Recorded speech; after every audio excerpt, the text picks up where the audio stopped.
Guys, welcome to another installment of Fama. You know, there is no worse feeling than having your stuff stolen. So today we're going to talk about something that is actually a bit of a thorn in every farmer's heart, and that is livestock theft. I mean, where are we going? What do we need to do to stop this? In studio with me, I have Keneilwe, and she's all the way from the Vaal area. Keneilwe, welcome. Thank you for having me, finally. Or I am finally. I invited you the last time, we were busy, blah, blah, blah. Askis. I didn't and I was going through a lot by that time, so I just wanted to lay low. Yeah, recoup, get energy, keep it sharp, and then come back. Oh my gosh, I'm so sorry. Anyway, let's get into it. How did your journey in agriculture start? The journey started by following Dad's footsteps, obviously. I mean, I'm my father's daughter. So everywhere he went in terms of farming, whether it's auctions, it's seminars, I used to follow him around. That's where I got to learn. Even though I didn't like it at first, I'm like, no man, what are we doing here?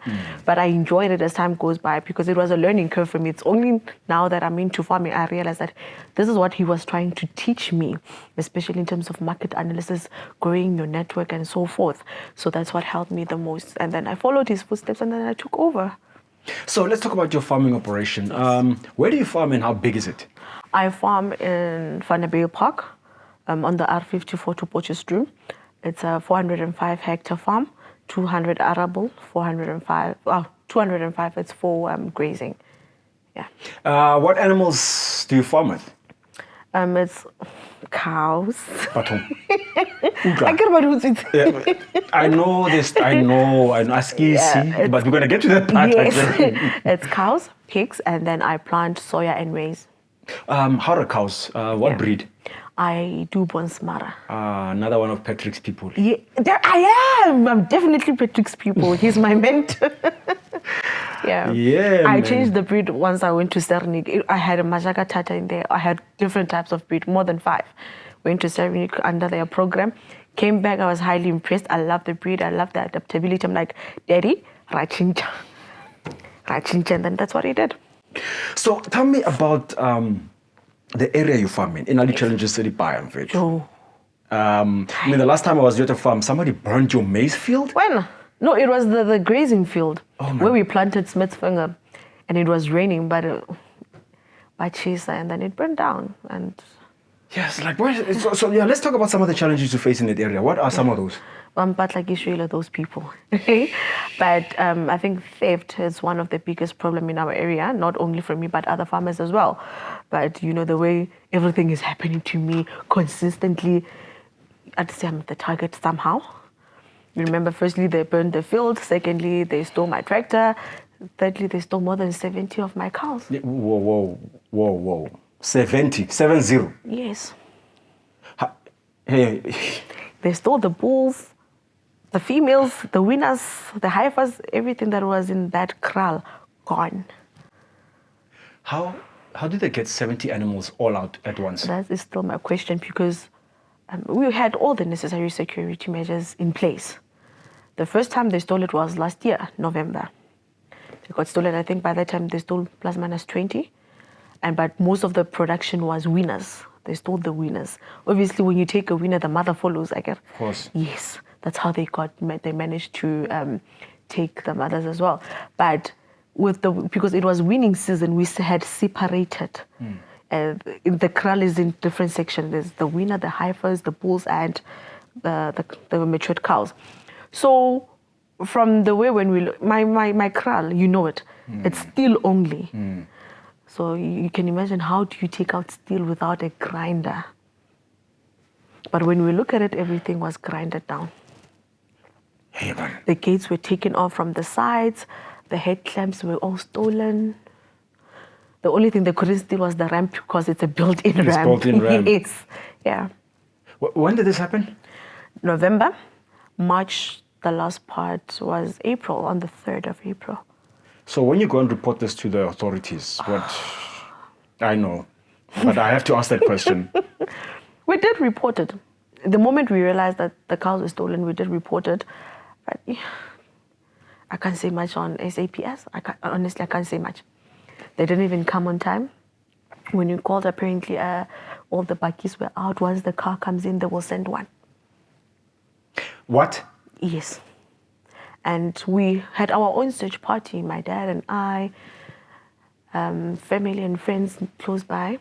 Yeah, we did. We went to different locations, Heidelberg, the locations, Free State. We were all over trying to find the cows because they were fully branded, and I know my cows. Yeah, when you breed the best quality in your area, you can see the difference, right? Yeah. I think that's why they took your cows. Yes. Because you breed the best quality in the area. And half of them were pregnant. Oh, dear Lord. Yeah. Some of them were supposed to be giving birth right now, beginning of September. I don't understand, because I've been to your farm. Yes. You're close to a road. But far from the location. There's the thing, you're far from everything. From the location. How is it possible for them to When move? you look at the tracks, they stole it from the kraal into the maize fields. And behind me, it's maize fields only. So I wonder where did they load, because there comes a part where you don't see the tracks anymore. I think that's where they loaded. And I had to fix the fencing, the kraal, everything. It costed me money because they cutted the fence and whatnot. Yeah. Yes. I wasn't expecting it to be this deep, but damn. Man. So that's why I had to lie low for a bit, not do any interviews, not to be out there, because I was trying to figure it out myself, that what is going on here. Couldn't even understand. How do I come back? Yeah. I mean, you've lost more than 2 million in stock, because they're all stud breeds, all registered. I buy all my animals from Cernik. So you can imagine the price of the bulls, because I bought, most of the time when we don't buy pregnant heifers, we buy 2 in 1. You understand? So that's money. So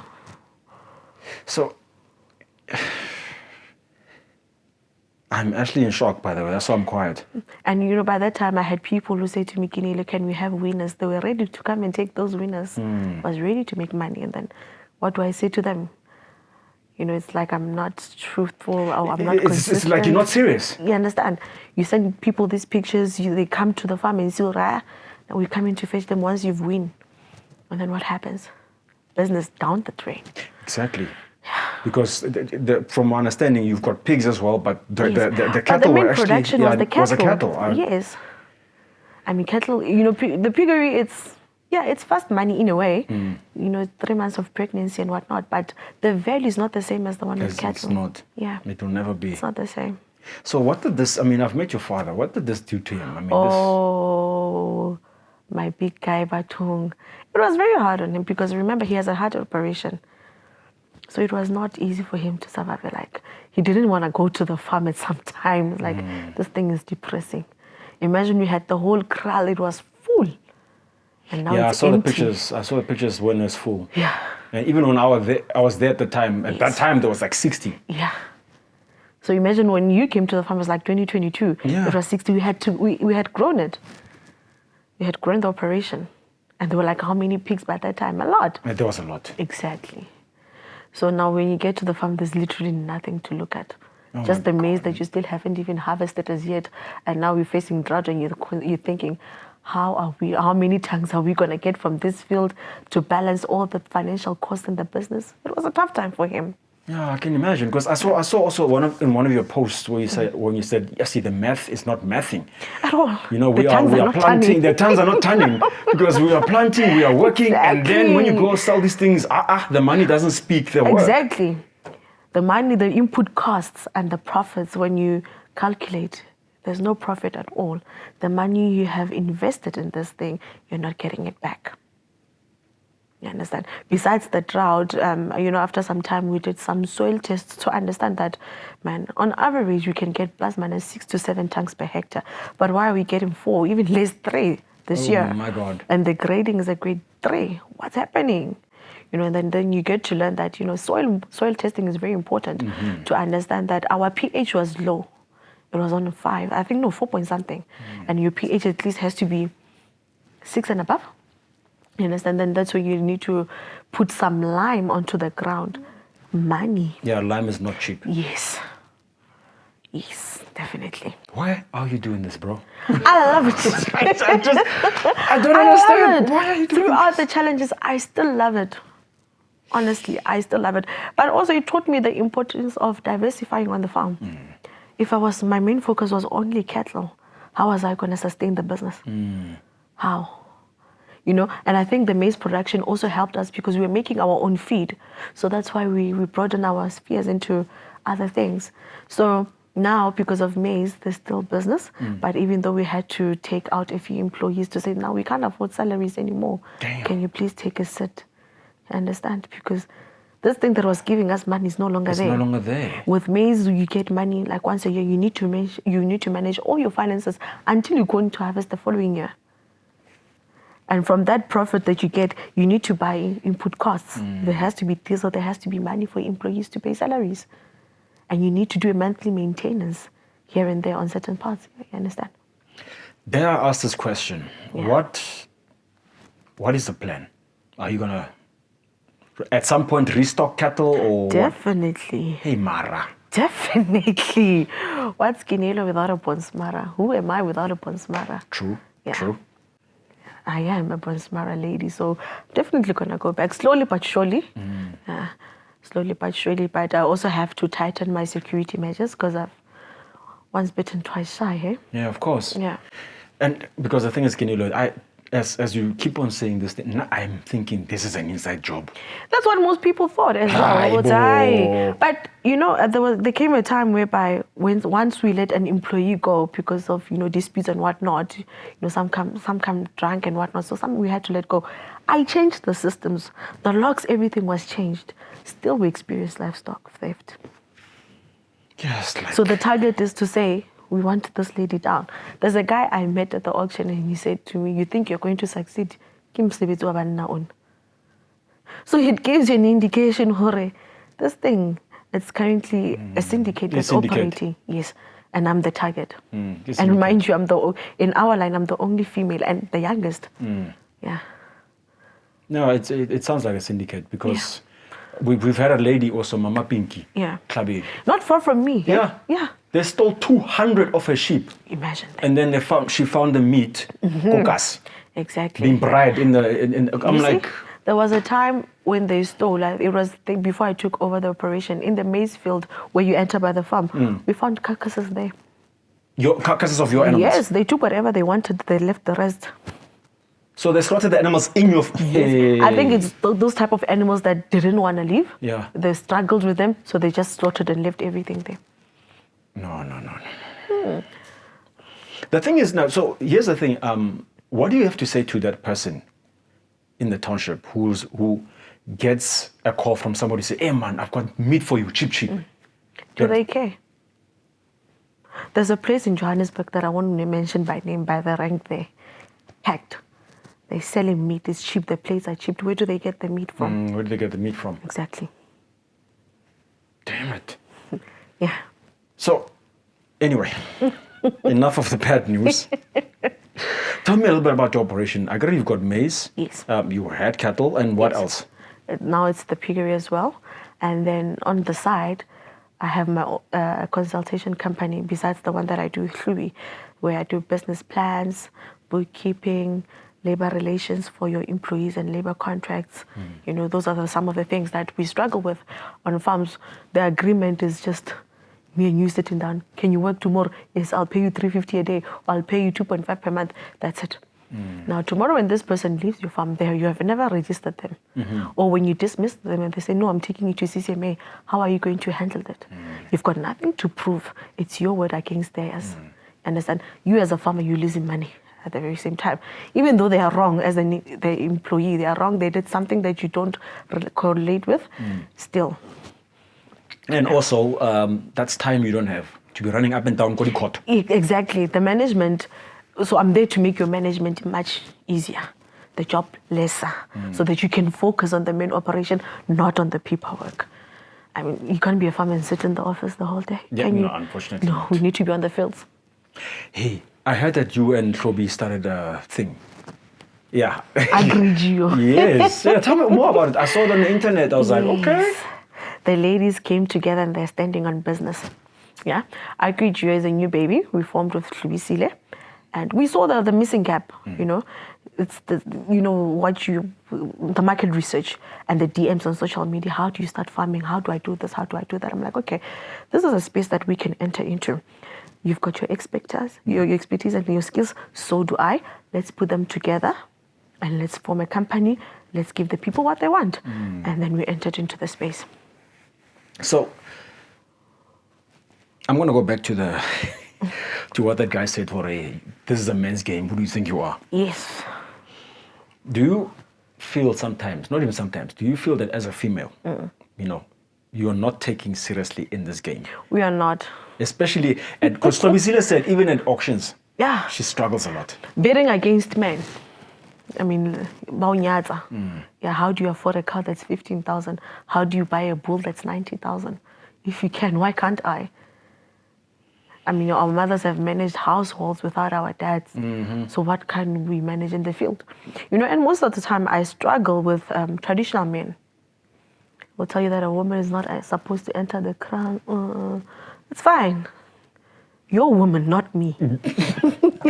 Not me. If it's something relating to ancestors, I think my ancestors understand because this is my path, right? Yeah. And at the same time, people must understand, guys, things have changed. It has changed. Unfortunately, whether we like it or not. I mean, if a man can become a gynecologist, why can't I become a farmer? Huh? If we have to question why does a man need to look under there, why can't I handle a cow? Things are different now. You understand? Yes, let's respect each other's tradition and religions and boundaries, but when it comes to working, let's work. Let's work honestly. Yeah. You, like you said, you've been trained by Cernic. So tell us about that journey, and also why is it important to get training? I mean, I went to school, 2 degrees, but nothing related to farming. I had the experience from a very young age, but not the fundamental knowledge of it. So when I went to the training it takes you from the start to the end, the whole cycle. You learn from business management, financial management, diseases, meat, how to classify meat, different type of grass, everything that you need to know in the value chain of a cow. So that helped me a lot when I got to the farm. Now I don't even call a vet unless I need to. They come and check pregnancies, but when it comes to medication, diseases and managing it, I can do it myself. But there are people who still can't do it. They pay money for a vet to come. I'm not saying let's take out the vet out of business, but I mean, if you can do it yourself, why save the 3.5? You can do something better with the 3.5 instead of calling a vet. You understand? Yeah. Having a vaccination program on your farm makes your work much lesser, much easier. And you don't have to deal with mortalities. You don't have to deal with diseases that you don't know of. You buy a cow at the auction, you bring it to your farm. Now it's together with the livestock that's been there. You need to know that you need to separate it for a few days and with an antibiotic, leave it aside. Check, monitor it, and then once it's good, you can mix with the crowd. Understand? Because at the auctions, not everything is healthy. Yeah. Exactly. Yeah. And people, they take an animal to the auction, it mixes with the others, and they don't sell, they bring it back to the farm. Are you sure that it's not sick? Exactly. Or you buy an animal in a different area than yours. It has red water disease. You bring it to your farm. It struggles. The rest are sick. And then what? You understand? Those are the type of things you need to know and learn about. So I think with the Cernic program, that's where it helped a lot. Yeah, because there's a farmer I know, I'm not going to mention his name. He bought an animal from Limpopo, took it to KZN, I think. Imagine. Not even the a week. difference in weather. Yeah, yes. Not even a week. Gone. Took a picture, my bull is dead. And How much was it? He spent, I think, 105. And then the traveling costs? Just the bull itself was 105,000. Yes. I didn't mention the traveling costs and whatnot, Exactly. But that's one thing he didn't take into consideration, that animal is not used to that climate. Exactly.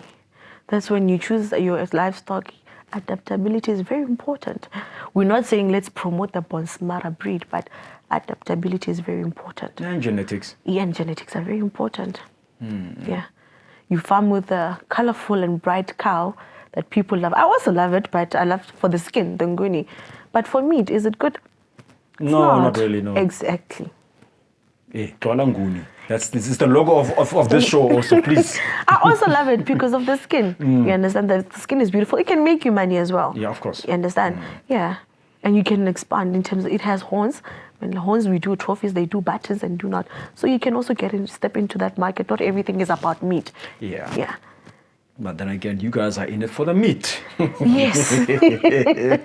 Meat is money, meat is life. So like, looking at the agri-sector right now, there's a lot of shifts happening. There's a lot of things happening. So what is your take right now on the way things are standing? I guess we have a new minister. Do you understand what I'm saying? And a lot of farmers I talk to say, hey, he's got a lot of ground to cover because he needs to be with you guys to experience what you're really going on. So what's your take on that? We definitely need someone on the ground. I mean, if we can, we complain with extension officers who are not even on the ground. So imagine you are up there and you're just evaluating up there. No, we need you on the ground. We need you to understand our problems. We need you to be there full time so that when we explain these problems, you have seen them. We're not explaining something you know nothing of. You are there, you can see it. You understand? So that when we say we need 5 million of funding per farm, not for everybody. Not 5 million for everybody, no, per farm. In order for this person to commercialize, what do we mean? You understand? When we say a tractor is 3 million, why do we need a 3 million tractor? I mean, if I'm planting more than 400 hectares, I cannot use a small tractor. I mean, within a week, it's going to die because it's overworked. You understand? Yeah, we need someone on the ground who knows the work as well. You understand? Who will be there and understand and pay attention to the needs of farmers, especially black farmers, especially females, especially youth. You understand? There are people who have been farming for years but without a succession plan in place. What's going to happen to their farms? Yes, we're leasing land from the government. We are grateful for that. They've given us land with a contract of 30 years. 30 years, yeah. After 30 years, what happens? What about the work that we have put on that farm? I mean, for us, we found the farm without electricity, but we've pushed, we've maneuvered around it. No storeroom, nothing. We've invested in that. You understand? So what are we doing? Are you extending the contract or at least giving us the lease, the title deed? We can no longer operate on a lease agreement. I can no longer build on something that I'm not even sure of. What if tomorrow you come and take back the land? Every single farmer that has a lease that I've spoken to say the exact same thing. Basically, if we're not getting the title deed, we are working for humans, not for ourselves. Yeah. What about our kids? That's a good point. Yeah, because, if my father is the one that signed the title deed, if he passes away tomorrow, what happens? Don't I get the title deed because I'm still continuing with the journey? What happens? The land still is under state, not us, not in our name. We need the title deed. We've worked our asses off, come on. Fact. Yes, Fact. we have. 60% of land is actually under the government. Exactly. And that's a lot of land. But who's working the land? Is government working the land? No. No, even when you ask for inputs, they don't even give you sometimes. There was a year when we applied for inputs, it came in late December. What am I going to do? Plant maize in late December. I'm not under irrigation. I depend on rain. If there's no rain, I'll shame. Poor me. What happens then? Yeah, that's why you say you need somebody who is on the ground, who sees these things. Who sees and understands. So that once they have their policies, they can adjust those policies to your struggles. Yes, and policies that accommodate us. I mean, we're already struggling with financial institutions. We are not accommodated, you know. When you go to a bank and say, I need a loan, you don't have any security you can give to the bank. Are they going to consider you? But the land is there. You shave it, and then what? You know, those are part of our struggles. You know, because yes, we get the land. At least if you give us land, give us capital. Yeah, you can't just to start something. Do you understand? Yeah. That's why people, they get land, but they're still leasing that the land that they got. Because why? They can't work the land. And we don't blame them. Who's going to have a 3 million to buy land? A tractor. You understand? Even these policies, the insurances, they don't accommodate us. Yeah, but at the end of the day, those are also businesses that need to make money. So if you come there, you're like, I don't own the land. They'll be like, sorry. Exactly. We're going to go to somebody who owns the land. Exactly.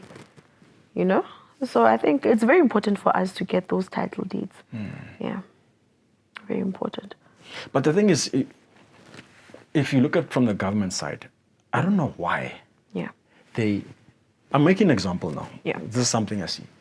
All the people who get the land is people either that don't deserve it or people who don't work the farm. How many farms did we hear that so-and-so got a farm and then after 3 months that farm, do you understand? And then you have people like you who are pushing. Yes. But to get the title deed, hey, It's a problem. It's a problem. You know, I once fought with these people when they gave out the PESI vouchers. I think they started from COVID. How do you give out a voucher of 50,000 to someone who does not even have the livestock or the farm? There's no evaluation done. You get someone who got the PESI voucher, they go and buy these things and they come to sell to us. When farmers were really struggling, especially during COVID, the markets were closed. Yeah. We had to push. We needed the feed because we're not selling anything. The animals are looking at you. Yeah, they need to eat. Yes. The business is not making any income because that's how we make income through the markets. Unless you're into agro-processing, you can go and slaughter, it's fine. But us who sell on live mass, it's a problem. You understand? So they need to change the way they work. Even the extension officers, you cannot have one extension officers in one municipality. No, that's... How do they visit farms? I mean, biosecurity is involved. You can't go to a chicken farm today. After from a chicken farm, you come to Keneilwe's farm. You know, at least if there's 3 or 4 of you dealing with these things, you can, you know, maneuver around. Exactly. Yeah, today this one goes to all the piggery, all the chickens, you understand, cattle. Yeah. Not one person, everything. No, because they need to pay attention to biosecurity. Tomorrow when my pigs are dying, who am I going to blame? You understand? Because he went to a chicken farm, from there he came to my farm. That's a problem. That's where they need to create employment as well. Exactly. We have got students who are asking, can we come and do practicalities on your farm? Unfortunately, some of us don't have the accommodation to accommodate them. Take those students. They must work with the extension officers. Yes, they must, exactly. Exactly. They need the experience. Some of them are studying to be extension officers, in fact. Put those students on the field. Yeah, I was at a farm a couple of weeks ago, Eastern Cape. You know, they've got a foot and mouth thing there. Yes. Yeah. And ironically, the day that we got there, well, the second day we were there, the extension officer from the government came. Yo, the guy had attitude, bro. He's like, at this time, I need to go. Come, Go away. hurry up. And, Go away. and I look at the farmer, and the farmer was ready to smack him. And I'm thinking, this is your job, my man. This is your job. Not only is this your job, but this guy's entire livelihood is dependent on you. Exactly. Technically, your salary also depends on this farm being successful and being free of foot and mouth. What do you mean you have to go somewhere? Yeah. So do you think, Jorge, some of these people are just put in these positions in jail? I mean, look at, for instance, when I lost my cattle, I had to report to the department. I was asking for assistance. Till today, nothing. Emails were sent to the extension officers, to the directors, even to the MEC. So maybe I mean, like this. Just say, get a few tires and go there and toy. I mean, even if we toy, they still do nothing. I think that's the only language they understand. You must go You understand? I mean, we struggle in all spheres of this thing. And yet the problem is, you guys are responsible for us having food. Yes. That's one thing that people don't pay attention to. The primary sector is literally what's keeping us fed. There will be no tertiary sector without the primary sector. Yeah. That's what's keeping us fed. I mean, look at COVID, during COVID. South Africa was one of the very few countries where... They still had... we still had food, I know. Yes. Yes. I mean, look what happened in China. So they don't care. They don't care, honestly. And we don't get enough support. That's the thing. 2 bags of something, of seeds, it won't make a difference. Yeah, there was a lady here. She has a 30-hectare farm. She does vegetables. They gave her like 1 bag of fertilizer. What are you going to do? Like a 20 kg bag. Like, here you go. Imagine. Sometimes they give you foroko lispet. When what you need is a planter. Yeah. Yeah. Sometimes you don't need more land. You just need more of something in order for the quantity to grow. Sometimes you need more fertilizers so that your plants can grow even better and you harvest at a higher rate. Yeah, you don't need. We're working on plant population. You don't need more land. Yeah. You just need to maximize your plant population. You understand? So, Rematate, Yeah, vele. That's why now somebody's like, Tabi, why don't you have a farm? I'm like, no, I enjoy my sleep. Yes. Ooh, you do. I know. You know, ever since Bauta du Home, Robala song, That's the thing. every sound, even if it's just a dog passing by. Imagine I found all my dogs killed, all Rottweilers, they were killed. They poison them. Yeah. That's a classic method. That's Because there was no gunshot wound, any knife wound. yeah. If I imagine how much is a Rottweiler at that time. It's expensive. Exactly. It's an So expensive dog. everything in farming is expensive, from the pets in Jay. First of all, I'm very sorry about that nonsense. Ah, man. I'm sad with like a plan again. You know, sometimes you're discouraged, honestly. Yeah. You're discouraged. There was a time I just didn't want to go to the farm. Being at home was much better. Because when you get there, you will live more discouraged. And you're thinking, how am I going to get back? How?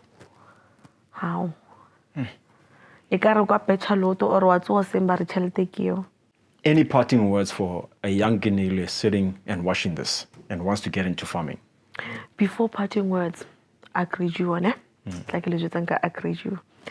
I greet you as a baby, a new kid on the block. We are there to offer our services.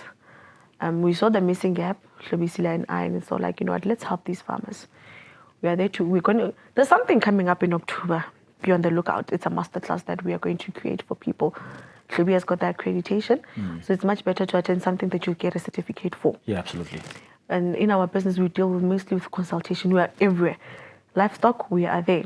Bookkeeping, record keeping, animal husbandry, we are there. We are your girls. I mean, we are also trying to close the gap of this male-dominated industry. You know, not farmers working together, especially females. So I didn't say that, but okay, go on. peace, you know. You want problems always. Yeah, you want problems already, Jay. Already, Barashava song. Already 2A. You know, it's a lot going on in the industry that we need to fix. I mean, people are working together in collaboration and they're doing very well. So why can't we, especially as blacks, why must we compete against each other when we can work together and reach a higher level, a higher market? Who knows where we can be? Maybe we'll supply China. That's a thing. Maybe tomorrow we'll be exporting cows to a different province. Who knows? Maybe I'll be doing consultations in a different country. Who knows? You understand? Through collaboration. Sometimes the workloads becomes a lot. Sometimes you know nothing. So at least if it's a TV, I can not you know, along the way, obviously, we're going to expand as time goes by. Well, okay, this is a great opportunity we can tap into. We know so-and-so who can does this. Hi, Keneilwe. You understand? Yeah. That's the thing. So collaboration. Collaboration works. If you feel do a contract. Sign a contract. I guess we can sign prenuptials in marriage. So why in business can't we sign one? Sign contracts, yeah. Sign contracts. So when something is on paper, it's much better. Much better. That's one thing. It somehow protects you. It's a form of security. Yes. You understand? If I'm going to lose 1, 2, 3, so I'd rather not. Exactly. So I'd rather not, yeah. But what I can say to a young Keneilwe is that, oh man, I'm proud of you. Yeah, I'm proud of you. We've come a long way. We've experienced a lot. We've lost a lot, but we're still growing and we're still learning. Yeah. There's going to come a time where we don't pray and ask, but we say thank you. Yes. Yeah. I believe that. Yeah. Now, yeah, there's going to time we'll relax. Yeah. We'll be relaxed. Thank you, finally. Yeah. It's going to happen. It is, definitely. It is. Just, we keep on pushing. Yeah. Just a stepping stone. The pothole, things that distract you along the way. We move. I mean, remember last week I showed you the lady who they burnt her tunnels. That was... Imagine. That was heartbreaking. So Lena, when I saw it, I'm like, yo, really? No. When we go through the most. Yeah, that broke me. That broke me. That one day you wake up and all your tunnels are burnt. Yeah. All of them. Yeah, when the farm burned as well, it was only my farm. It was not a wildfire. You could see it was started right in the middle exactly. of the farm. I went to a farmer and somebody threw petrol inside his barn and lit it. All his tractors burnt. Even when the cops and the fire, the people from the fire department came to the farm, they asked, how? Because it's raining. How? So you could see the fire was started with something. You must have really made somebody angry, Keneilwe. I don't know, bro, but...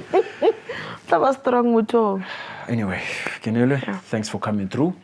Thank you for having me. Yeah. You know what? I can just wish you the best. Yeah. Best of luck. And who knows, maybe I'll have you and Hlobi here to talk. Definitely, to talk about the consultation business. Yes, we'd appreciate that. Yeah, that would be awesome. Yeah. But once again, thank you for coming through. It's a pleasure. Thank you for having me. Yeah, and give my greetings to your dad.